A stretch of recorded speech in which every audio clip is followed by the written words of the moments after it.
Okay, here we are live today again, another Saturday, and Saturday equals prosperity consciousness. Welcome, welcome everyone to our unlimited network.com/mastermind if you want to see the videos there, but everyone can see this offering that we give to all people that are committed, if you want, to create their lifestyle and prosperity, whatever it is that we want, but from the inside out, and to really be in alignment with our true nature and with mastering the laws of the universe. So that's what we are learning here. And today is Saturday 9, January 9. I just went through my birthday 2 days ago, and I feel very young, I have to say, very happy.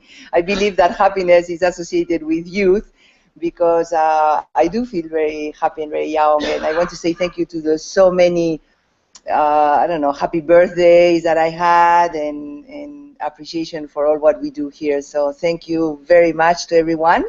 So it looks like it's a week of celebration. And today we have Doc Fran here with us, and for just, for you to know the format that we follow. 1 second, I see that I think that Celio needs the link. Yeah. Honey, if you can say something, would be great. We are turning off I've been turning off my video today because our internet is not 100%. So I'm here, and sometimes you don't see my video because it's turned off because of the internet. And okay, I'm back. I just needed to send a link to a friend that I knew could not have access. So welcome, Celio. Yes, yes. Happy birthday, Monica. Happy birthday. Thank you, thank you. I was just sharing the celebration, the energy of celebration and happiness and youth, and I don't know, I have a wonderful, wonderful week. So thank you everyone, really, for all your good wishes, and I don't know, I feel so loved and appreciated. It's very beautiful. And I think that, with all these studies that we are doing with Abraham Hicks, to really have the right, not only the right, but to understand deeply, that the powerful intention of feeling good and being happy and enjoy your moment and your life is amazingly uplifting. And, the higher frequency we have, I feel like I feel open and to receive it all. So I just want to say thank you again. But let's go back here, because I do want all of us that we come here, that really this space is dedicated to this kind of entrepreneurs, that we want to do it consciously. We want to succeed consciously here. We want to let you know that we are studying this book of Money and the Law of Attraction with Abraham Hicks. And we are finishing it almost right now. I mean, we are really at the end of the book. And last week we started talking about a new concept that is interesting. Many of us, we already went through this, but we are going to understand probably reading this, the whys. And the title of this part 5 of the book is Careers as Profitable Sources of Pleasure. So we start to break, the idea of work and hard and effort and sweating and have to make it and all that stuff. So we are pioneers in this conscious entrepreneurship. And I feel very grateful and passionate about discovering this place. And it's so beautiful to understand, how we don't help anybody by vibrating low, the difference between real compassion and sorrow and wanting to change outside without understanding that it's our own consciousness, the one that emanates that kind of frequency, and that we have full access to change that, to uplift that frequency. So today, with the help of Doc Fran, that is the wise man that always brings his emphasis to these books, and the read, we're going to read, starting for all of you guys that you have the book on page 175. And if you have any comments or anything that is important to you, because the idea that we have in this mastermind is to engage as much as we can, so we make this process not only personal. Did you lose me? No. not only personal in the sense of practical, you know, for our daily life. That's what I am very interested in, not theory. I don't need to finish the book. I need to understand every word on it, to integrate it, to live it, you know, to embody it, so we can really enjoy our life maximum. So besides that, and then also the ones that you are looking the video, I call it on the other side, meaning that you are not in the panel. And if you want to be in the panel, remember to email Arne, A-R-N-E, at unlimitednetwork.com. So that he can send you a special link to be here. But what I wanted to say, I don't know. Yes, if you have questions or comments or whatever, there is a way that you can write your questions there on the screen appears, you know, like you can write, and we receive that here, so we can respond to you and comment your sharing if you have something to say. The more we engage, the more we are going to learn. So after that, Doc Fran, if you are ready, we can start reading and integrating all this beautiful message. Welcome, welcome, Doc Fran. Well, thank you very much, and good morning, everyone, and Happy New Year. It's fun.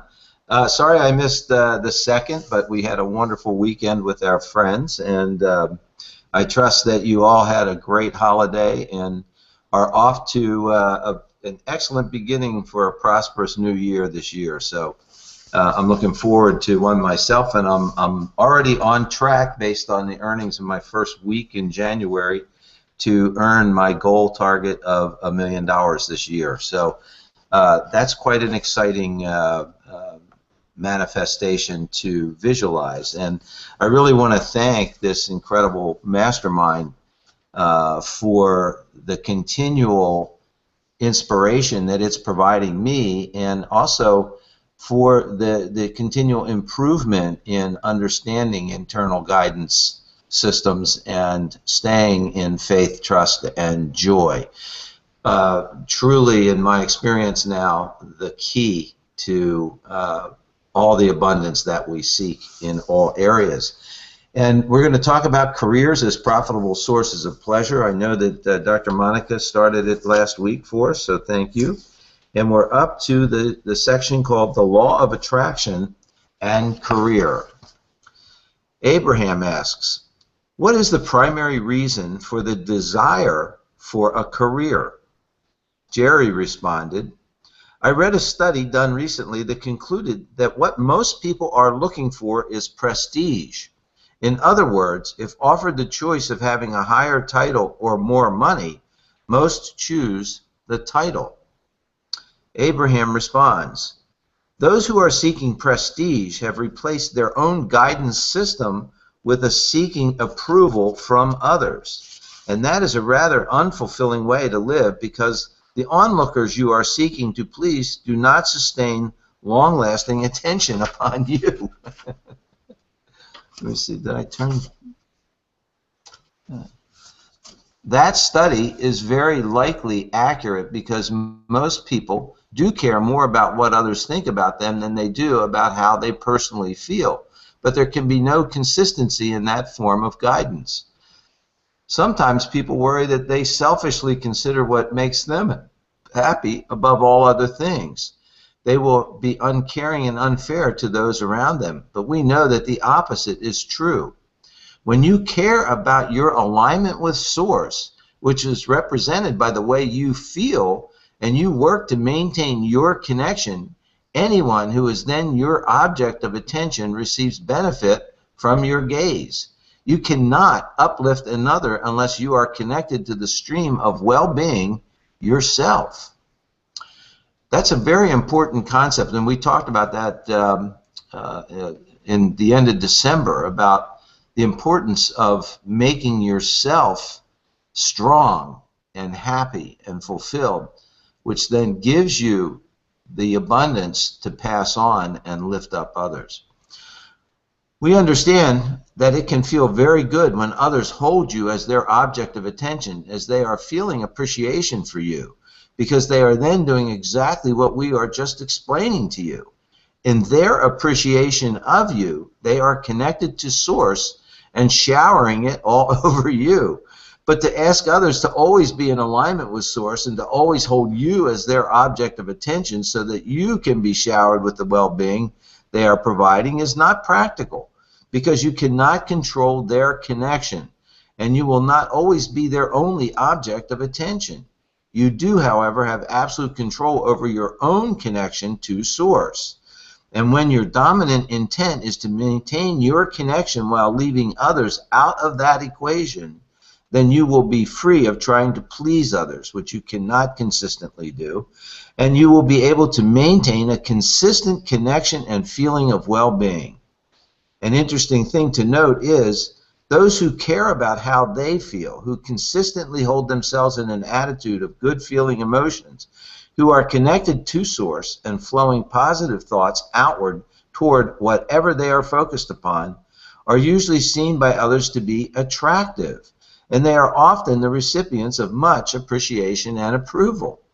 You just cannot get the approval you seek from a place of needing it or from a place of the lack of it. An office with a wonderful window view or a parking place with your name on it or an impressive title accompanying your name cannot fill the void caused by not being in alignment with who you really are. When you achieve that alignment, those things feel less important, but then interestingly enough, they come anyway. Filling my void through service. Anybody have a comment on that first? Well, I have something that sounds completely right, all of that, but my mind goes to, I'm wondering if he's kind of talk about power. We talk now about people wanting prestige over money. I'm wondering if there's going to be a talk about power, because that's my reflection or my perception that people seems to be trying to hoard power. So he might be talking about that in here, and I'm curious to hear about it. Otherwise, maybe we can bring up a discussion about it. That'll be good. Yeah, I would suspect that that's going to come into play because, of course, power is intimately associated with prestige, whether it's enforced prestige or whether it's earned prestige. All right, filling my void through service. Jerry asks, so during my 20 years in a wide variety of positions in the entertainment industry, I really had a lot of fun. It required only a few hours of my time, and I had a lot of adventurous challenges because I had so many new experiences. And yet I often told people that I felt like I was walking across the sands of life, but when I look back, there were no tracks. In other words, I felt that I was bringing my audiences some temporary pleasure, but I wasn't leaving them with anything of permanent value. Do we all inherently have those drives to uplift others? Do they come from another level of ourselves, or do we pick those intentions up from others around us once we're born into this physical environment? Abraham responds, you are born wanting to be of value, wanting to uplift, and you are born understanding that you have value. Most of that feeling of lack that you were describing was not about your not being able to provide lasting value to others, but because your thoughts were keeping you away from your own personal alignment. It works like this. When you are in alignment with who you really are, your inner being or source, you cannot help but uplift those with whom you come into contact. And in that alignment, you do not notice so many others who are not in alignment. The law of attraction does not surround you with dissatisfied people when you are satisfied. And the law of attraction does not surround you with satisfied people when you are dissatisfied. You simply cannot compensate for your own misalignment by offering more time or energy or action. You cannot find ideas that were effective enough to make up the difference. There's another quote from Abraham, is that there's not enough effort in the entire universe to counteract improper alignment or poor vibration. You cannot find ideas that are effective enough to make up the difference. Your value to those around you hinges upon only one thing: your personal alignment with Source. And the only thing you have to give to another is an example of that alignment, which they may observe, then desire, and then work to achieve. but you cannot give it to them. The entertainment that you provided to your audiences was actually a much bigger gift than you were able to acknowledge at the time. For you were providing distraction from troubling things. And in the absence of your audience members' attention to their problems, they did achieve in many cases a temporary alignment with Source. But you cannot go with each of them, holding yourself as their only object of attention in order to maintain their good feeling. Everyone is responsible for the thoughts they think and the things that they choose as their objects of attention. All of you have deep within you an understanding that you are here as joyous creators, and you are always being called upon toward that fulfillment. But there is not a long list of requirements that you are expected to accomplish. Your attention was to let your physical environment inspire your never-ending ideas of expansion or desire. And then you intended to align with source energy within you for the achievement of those ideas. In other words, you knew your desires would be born from your participation here, and then, once the desire was alive within you, you could focus your thoughts until you accomplished a feeling of expectation, and then your desire would come to fruition. The primary role that others around you play in that equation for creation is that they provide variety from which your desires are born. It was not your intention to measure your value against the value of others, but to be inspired to new ideas by the combination of things going on around you. Any comparison to others is only meant to inspire expanded desire. It was never intended as a means to diminish you or to discount your value. Your life is not about what you will do after work, on the weekend, or after you retire. Your life is happening now and is really represented by how you are feeling now. If your work feels unpleasant or unfulfilling or hard, it is not because you are standing in the wrong place, but because your perspective is clouded by contradicted thought. You cannot have a happy ending to a journey that has not been pleasant along the way. The end absolutely does not justify the means. The means, or the path along the way, always brings about the essence of an identical ending. Will my success uplift others? Jerry. Yes. Oh, okay. Yeah, I can say something. I was thinking here, it's a little complicated for me. The concept we have here about that our desires are never-ending, and they are fueled by the things that we see as we don't like.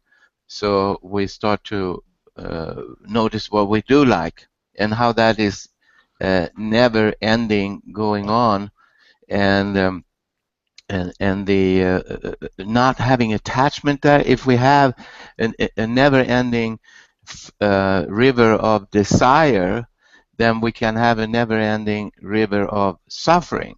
If we are attached to these desires and losing them and trying to protect them against somebody else trying to take them or losing them, or so I like input on it, but as far as my mind has gone so far, is there's a fine line there to have the desires without it bringing in attachment or any side effects of the desire of pain and suffering. And if it's gonna it's a very, I think it's a very fine line, that having innocent desires and letting them go from moment to moment.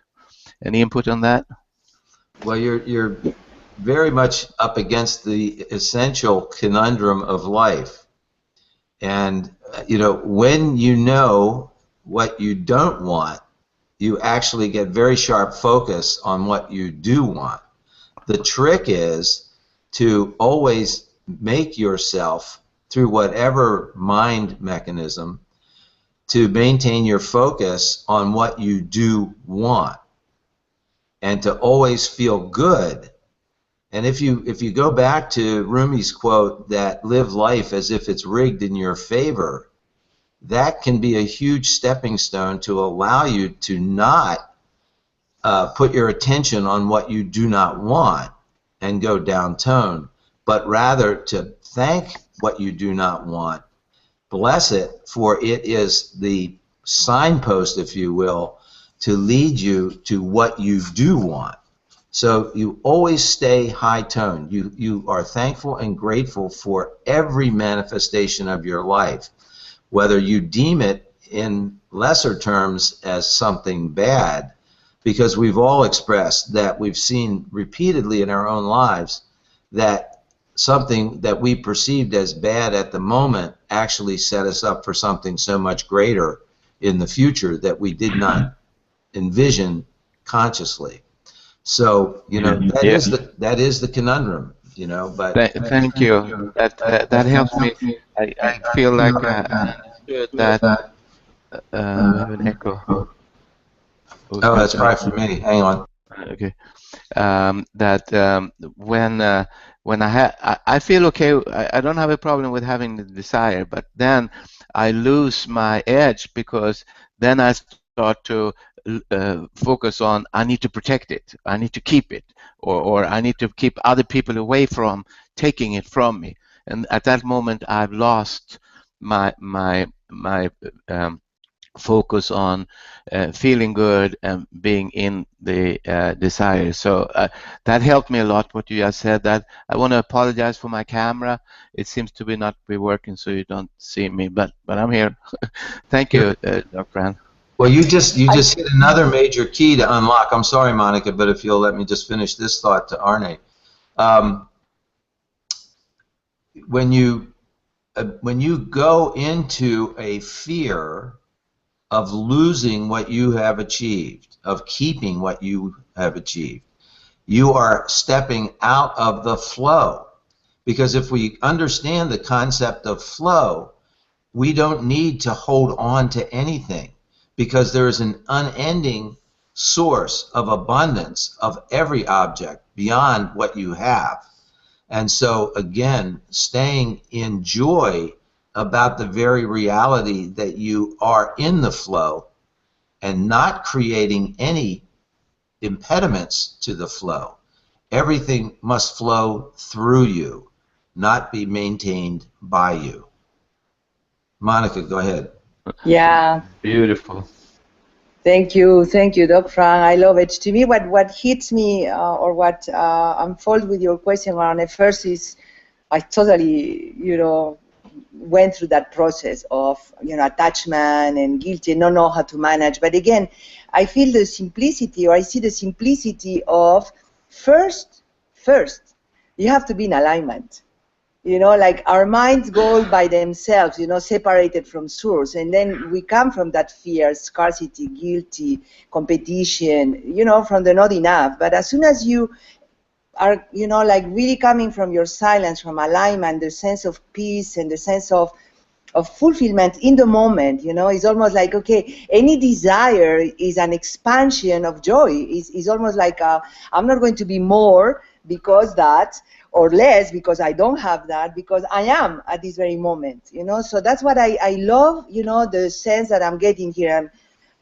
I'm 60 right now. I love the maturity of age in the sense that the wisdom that we can get and the simplicity of being connected with the heart and let that to guide us, instead of wanting to make it mentally or rationally, So for me, the freedom of, like not getting what I'm looking for, or the fear of losing it, that I already went in this life through it, like 4 or 5 times, big moments of loss, and material loss I'm talking right now.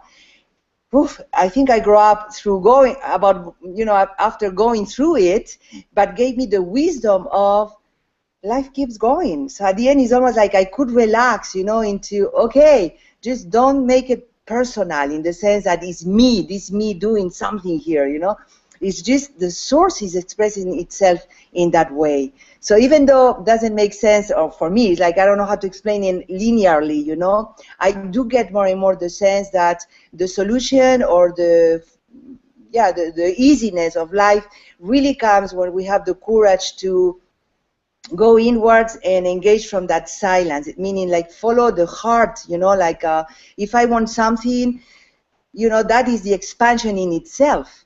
And the joy it comes from the beginning, from the moment that I have the courage to stand up for, oh, that's what my heart is looking now for.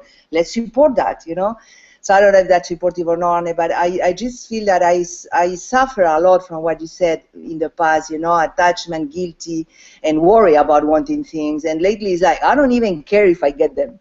Is the joy of being in this path, woohoo, all this possibility in front of me, and then to get familiar with that is a process of expansion. Like to me, Monica financially free. Whew, it's like, 5 years ago I didn't have a clue what that concept meant, and today I can feel more and more this Monica, like enjoying life and having it all, and oof. So that is the joy of the expansion, not to be financially free here right now for what reason?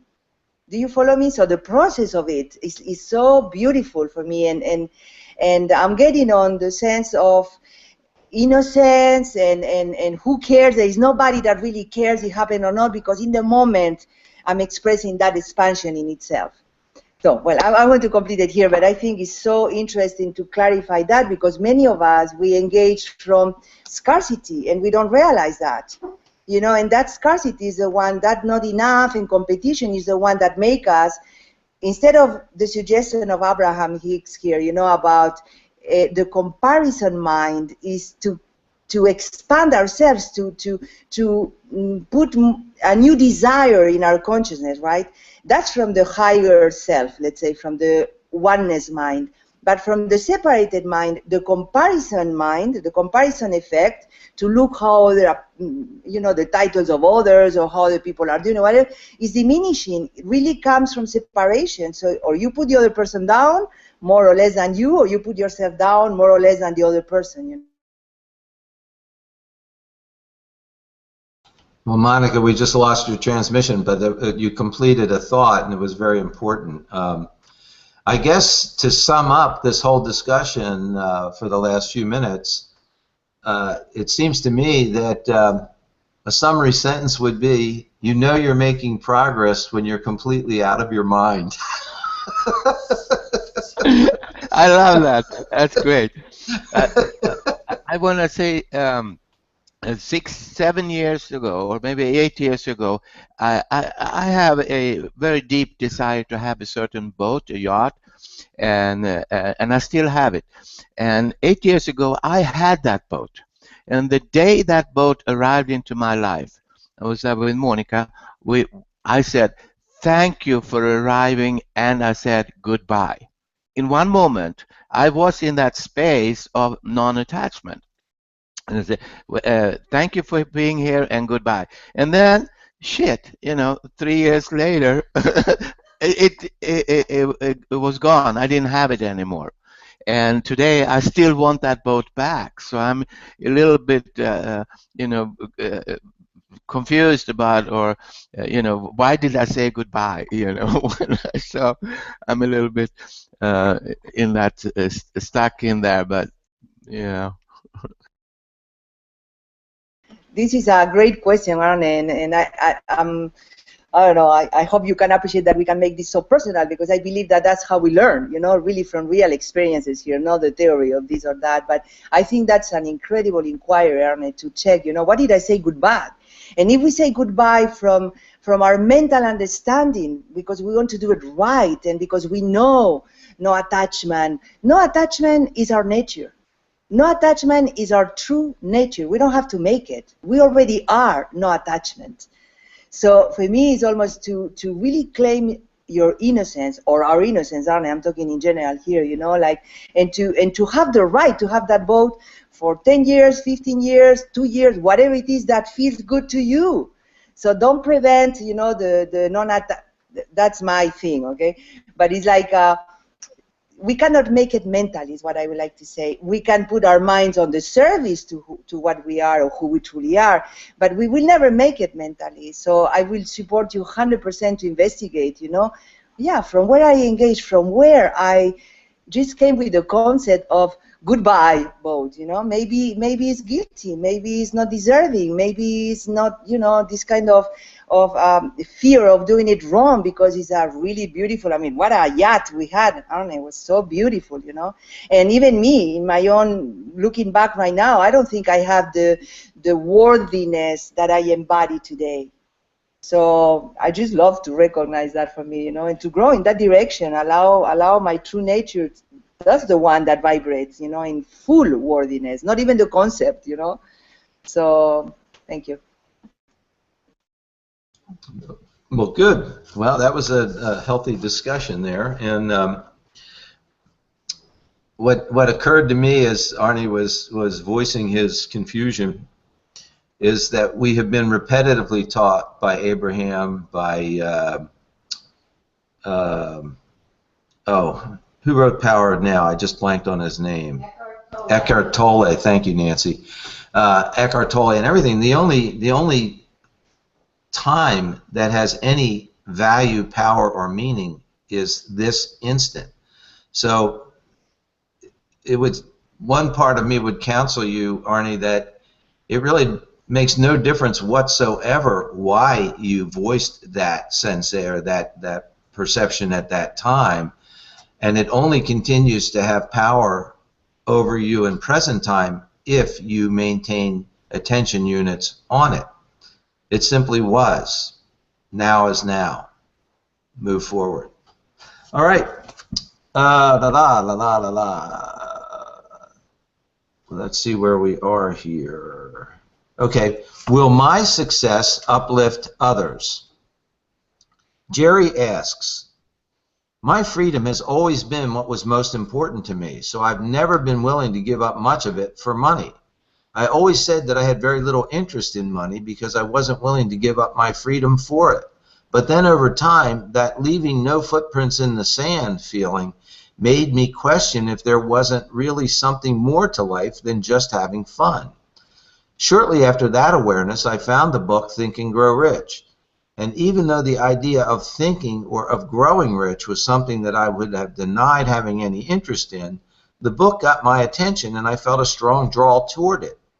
I picked it up and my hair stood up on my body as if I had found something that would have a major meaning in my life. The book said, make a decision about what you want. It was a seemingly simple statement, but I felt the power of it in a strange and new way. So for the first time in my life, I consciously started making decisions about what I wanted and writing them down. I want to be self-employed. I want a business of my own. I want no place of business. I don't want my foot nailed to the floor. I want no employees. I don't want that kind of responsibility. What I want is freedom. I wanted to be able to control my income. I wanted to be mobile so I could travel and be anywhere that I wanted to be. I wanted my work to be something where every life I touched I elevated in some way, or just let people be where they were, but that no one would ever be diminished as a result of knowing me. People used to laugh when I tell them about that. They'd say, oh, Jerry, you're such a dreamer. There's no such thing as that. And I said, well, there has to be. Emerson said, you wouldn't have the desire if you didn't have the ability to achieve it. And I believe that. And so I really expected somewhere along the line opportunities to show up. Within about 30 days of my clarifying what I wanted, I met a man who showed me a business where I could take to California and start. And it answered everything I was asking for. And so for the next years of my life, that business really took hold. And again, it fulfilled the essence of everything that I'd written down that I wanted. I wanted freedom, growth, and joy. Jerry continues, I didn't say it had to be something I was capable of doing or that I had the talent or the ability or the intelligence for. I just said, this is what I want. Can any of us have that? Can any of us have whatever we want once we clarify what it is that we want? Abraham responds, yes. If this life experience has inspired the desire within you, this life experience has the wherewithal to fulfill it down to the very last detail. You had been coming to those decisions about what you wanted over a long period of time because of the life experiences that you had been living. Your decision point of focusing upon those decisions and writing them down in a comprehensive manner caused an emphasizing of your belief regarding them. And when your desires and belief come together, expectation occurs. And once expectation for anything is within you,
Celio, can you hear me?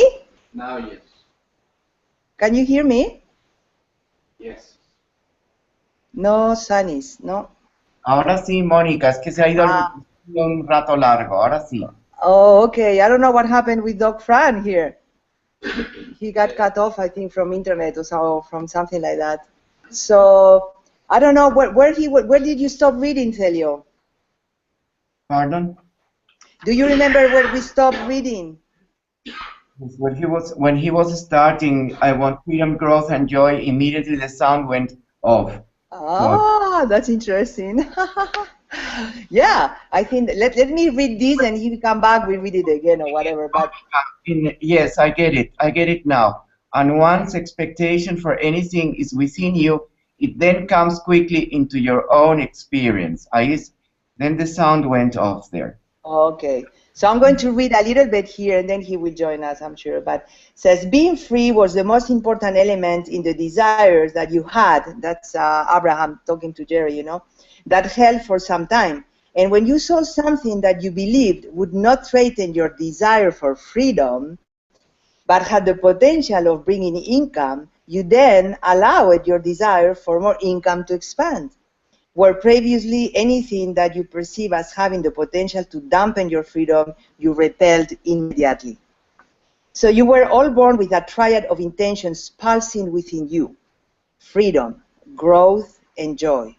Freedom is the basis of that which you are, because everything that comes to you comes in response to the thoughts you think.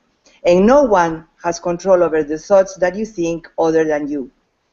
When joy is your dominant quest, so that you gently train your thoughts into alignment with who you really are, all resistance subsides, and you then allow the expansion or growth that your life experience has inspired within you. Interesting. Powerful, I would say, when I'm interested. And then we don't know anything, no? Have you Skype with Doc Fran or something? No, okay. Probably lost the internet. Well, I want my life to feel good.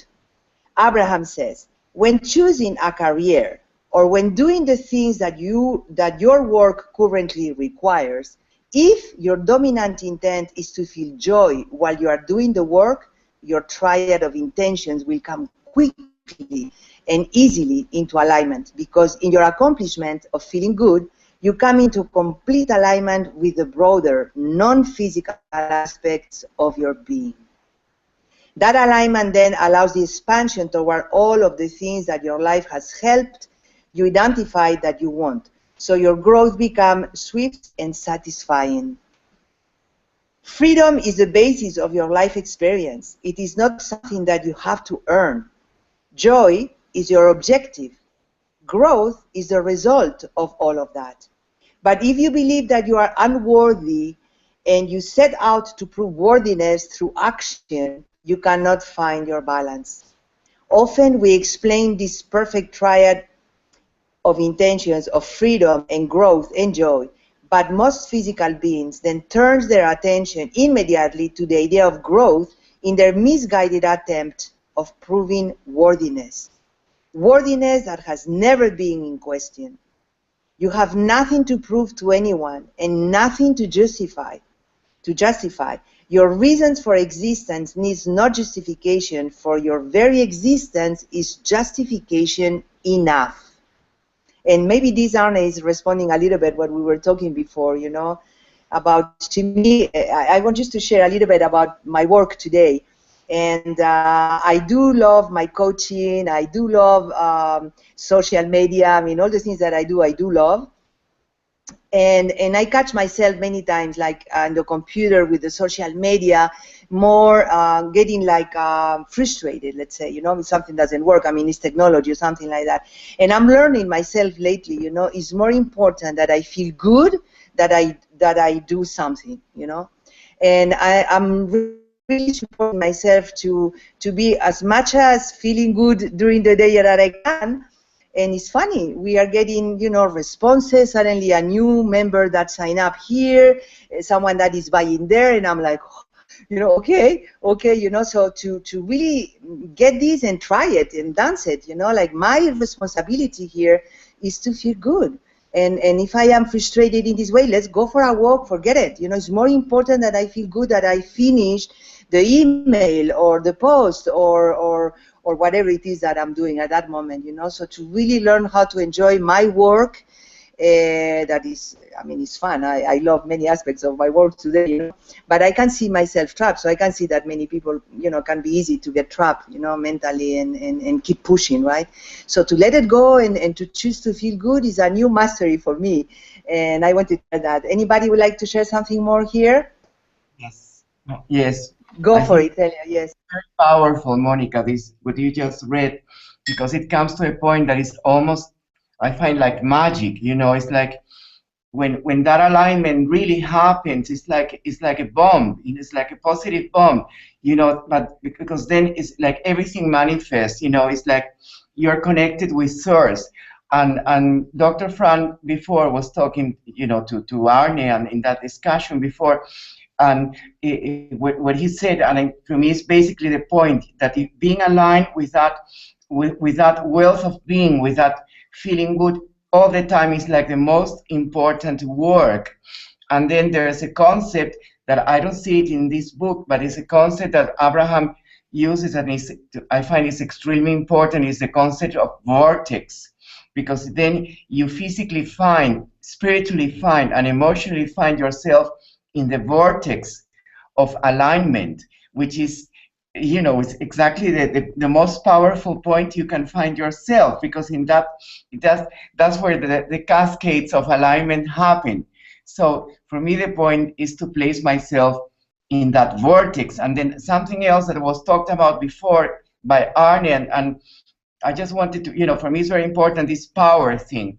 I don't think there's nothing wrong with power, capital P power, because that kind of power is something that is aligned, comes from divine, you know, comes from God. It's not a matter of influencing someone or manipulating. To me, that's small p power, you know, and then that I have to be concerned about. But if I am aligned, you know, I can enjoy that capital P power, because it's pure alignment. In that sense, it's like love. So you're not trying to manipulate anyone through a career or something like that. You're just emanating, you know, your own alignment, and that's incredibly powerful. And there's nothing wrong with that. To me, that's incredible, you know, because it's nothing to do with your mind.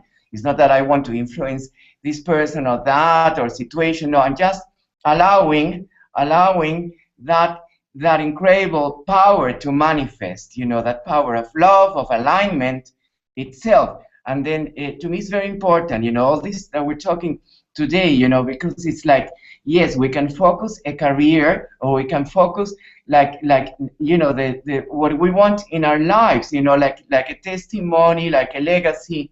And to me it's incredible, you know, at some point arriving to that level of mastery. And then of course it also becomes a source of money, of abundance, of love, of everything. So for me it's like placing myself, or working also, like Monica, you're reading right now, with the joy. To me it's like the guidance, not what someone thinks or something like that, but am I joyful in this situation? Am I enjoying this mastermind? Am I enjoying the preparation? Am I enjoying my weekend? Am I enjoying what I'm going to do on Monday, you know, in the office or whatever transaction? Is it a source of joy, or is it a source of the opposite? And then, you know, for me, it's like immediately, no, I have to correct that and work on that joy, because, you know, you just read, joy is your objective and growth is the result of that. So if I work on the joy, purely on the joy, growth has to come. It's like mathematical. It's like a law of the universe. You know, it's like it comes. So it's very powerful what working today. I just love this, you know, because it's very powerful. You feel the power of every word and concept right now. Wow, Celio, I love to hear you. And you know, you're touching. Something is waking up right now here inside about two words. Arne, the point that you ask about power is like shaking me here, you know. But I can see that following your words, Celio, to integrate that makes me in touch that, you know, there is a moment, I'm getting there, so I can sense it. You know, there is a moment where you really trust will be the word for me, source. You really trust who we truly are, you know, and you trust that and you follow that is already programmed, or that divine intelligence is for the good of everything and everyone. So I can just relax and trust that if I have a desire, that has a meaning for everything, you know. And then to me it's like, and I would like to talk more about power, and maybe we'll continue reading it with Frank here, but more about power, Arne, to really see if we can deepen on that understanding, you know, because to me, power, like you were saying right now, Celio, you know, is not a power, like you said, it's not about manipulating or having power over something, or I don't know, what kind of power is the power, capital letters, that we are talking here, you know? What kind of power is that one? And to me, that is not a thinking power. That's an allowing power. That's a power that is part of your being, you know? So it functions by itself. I would like to hear your words, Arne, and see if we can, yes, welcome. Well, it's interesting, for example, what Napoleon Hill was talking about. He was talking about power and how Rockefeller and everybody was tuned in to the divine power, and that's why they were so successful.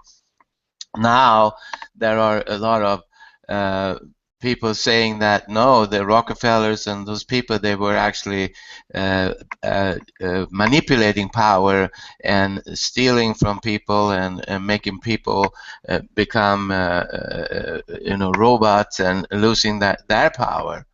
So there is an opposition in the perception of whether these people, Rockefeller, came from nothing into being very wealthy, and supposedly he did some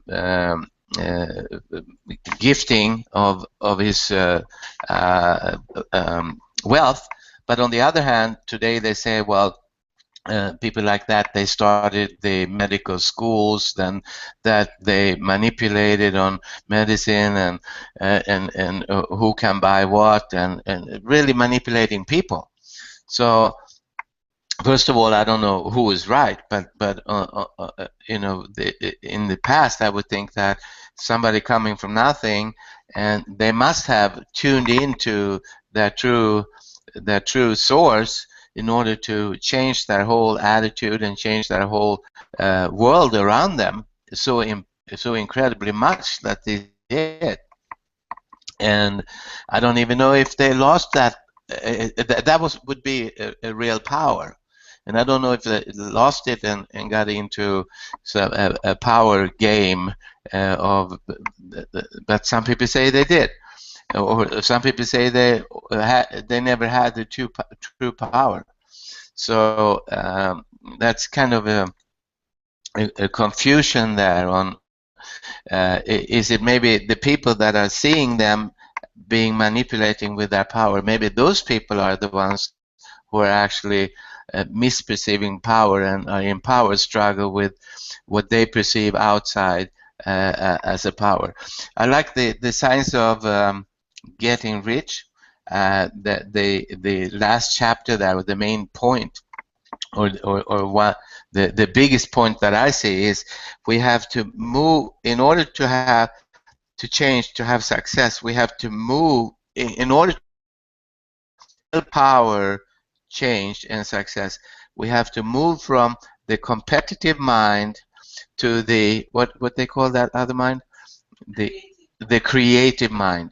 So instead of I'm competing with the limited sources of stuff here, to I'm the source of my movie, and there is nothing else except my movie, and that's hugely power. And you know, I've heard it now for several years. We've been studying this, but it seems to go deeper and deeper, that concept, to move from I'm gonna work hard now to get my goal. I'm gonna make it happen, and that being creative, or that being in competition, in trying to hoard as much as possible, and somebody else is going to be a lack for that, versus I am just going to be in joy, and that is my power, and that is my creation, and that is how I let the God flow, the source flow through me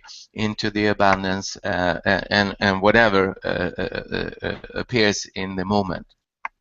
So that last, moving from competitive mind to the creative mind, that is maybe the key between good power and what do you call it, bad power, or suppressing power.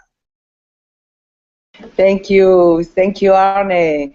Well, I love that we can make this so personal, you know, because I think we all go through this, you know, journey of awakening here and you know, enjoying our physical dimension from our higher perspective, you know. So I was thinking, Arne, when you were talking about Rockefeller and all that stuff, you know, you know, there is many artists like, I don't know, Van Gogh, or I don't remember now the story of Beethoven or anything like that, but beautiful, like artists that are completely, you know, like genius and gifted, you know, about something, and they were super poor, you know, like they died sick and in the street and no money, and they were doing this beautiful art that after was like super valuable. But I believe, I don't know, my idea is that they didn't care about their own value and their own alignment and their own, you know, like I'd say, like expressing that beautiful genius for themselves too, to satisfy themselves. And I see that with the Rockefeller and all these people, if I look from a very high perspective, I can see even the perfection of, because all that contradiction, you know, about manipulating the medicine or whatever you were talking right now, is waking up a lot of consciousness today in the planet. So what I think they offered to humanity was, you know, the ability, not only the right that I think begins in us, but they offer us the ability to be rich as much as you want. You can do it. You can have it. The way that they're thinking, you know, when you read Think and Grow Rich, I mean, it teaches us how, you know, how to do it, how to think, what the qualities we need to have and all that stuff, you know. But at the same time, I believe the collective consciousness that we experience on this planet when Rockefeller time and all that stuff was very different than today. And I see that today we are, you know, more and more open, more and more looking for our inner truth that start to be expressed outside. You know, I really acknowledge there is a series right now that came out that is called The Truth About Cancer. an incredible work, you know, of really seeing the mistakes that we have today in our system, but offering a lot of solutions. And I just love this progress, you know, like in the past, it was not the consciousness that we had on the planet. So to me, I keep the gift of the Rockefellers and all that consciousness, you know, and I let go, you know, the idea of, if you want, you know, making a mistake or whatever. I mean, we are evolving all together here. So at the end, it's for the benefit of all, is what I like to think, you know. And then another thing that I want to highlight today is just the last sentence that I said here. For me, is really associated with worthiness and value. I believe that we really need to embrace our shadow entity of not being valued or not having zero value. You know, this fearful, you know, being separated from source at the end, right? So to come back and to really value who we truly are. So until we embody that more and more, and there is no differentiation between who we truly are and the expression of that higher self, let's say, or beingness into this body, you know, and enjoying this level of physicality. So I think this journey is so powerful, and I just want to acknowledge all of us here and the ones that you are on the other side that have the courage to speak on this level of depth, I would say, you know, because at the end, I think we are supporting each other here to discover it for ourselves, because nobody is going to teach us who we are. We have to have the courage to go inside, but what I think is supportive is to see that our journeys are very similar. You know, like we can get, you know, in this, we can find obstacles that are very common, you know, in between all of us, so we can help each other to dissolve that obstacle and to keep going, you know. So I think we are at the end of our call here. I don't know if any of you would like to say something before we start to close the energy. Any other comment to feel complete here? Yes, well, I just want to add something to what Arne was saying about the Rockefeller and you know, and the you know, the competing and creative. I think in this work of Abraham, you were going a step beyond in the sense of vibration. So this is, it's like a step beyond of, you know, of the concept of wealth, of being rich from that point of view. I think this is right now like, you know, it's another vibration with Abraham, I find, you know. So in this new fresh vibration, everything is like aligned. And like you were saying, Monica, I can see in another perspective all the work that has been done and all the you know, the realities for what for those people meant, the paradigm that meant for those people to be rich, and what would mean for us, for me, for you, for Arne, for Dr. Fran, you know, because we're flowing in another vibration. And like Dr. Fran said in the beginning of the MasterMind today, it's a point, is the whole point is to understand what flow is. Flow, capital FLOW.